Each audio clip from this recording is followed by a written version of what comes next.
So getting to the Nazca lines, they were actually discovered by a Peruvian archaeologist named Toribio Zespi while he was hiking through the Nazca Valley. And he was probably, it doesn't say explicitly, but there are small mountains around the valley where you can sort of get a viewpoint to see some of the smaller lines, or at the very least you can see one end of the line running off into the distance. And so it's likely that the indigenous locals are the direct descendants of the Nazca people themselves, and that these lines had always been known about since the beginning of time, but this was the first official Peruvian archaeologist to actually go down there and give them a look-see.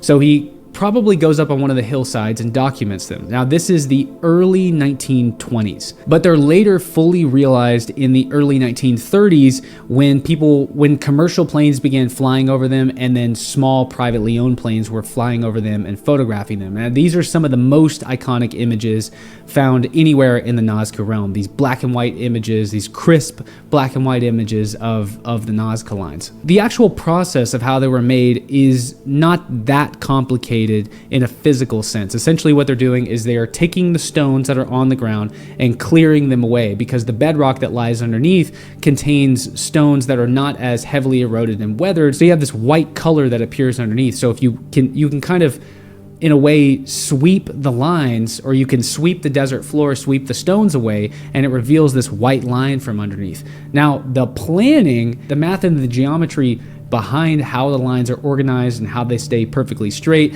and how they're able to make very complicated images like the monkey, the spider, the hummingbird, the condor, or even the people that you see. I don't know exactly how you do that. It must have been extremely complicated, having not been able to see it from the sky. And so from the 1930s, there's been a countless amount of theories on what the Nazca lines were used for, what they mean, what information about the ancient world we can glean from studying them, and what their purpose was. Were they being used by the Nazca people, or were they just symbolic of something? They were created in the ground and never visited again. Well, we don't think that that's true, because we have found evidence of Nazca people continuously visiting the lines throughout the ancient world. We can see where people are perhaps on purpose shattering pottery on the lines, and there's organic material inside the pottery that can be carbon dated, and we find multiple piles of it that come from different centuries all in the same area. So the Nazca people are continuously visiting these lines, and it looks like that they're continuously maintaining them, like they have, people going out and sweeping the lines to keep them visible, which is really interesting. Visible for what? Visible for who? For the people walking it? I don't know.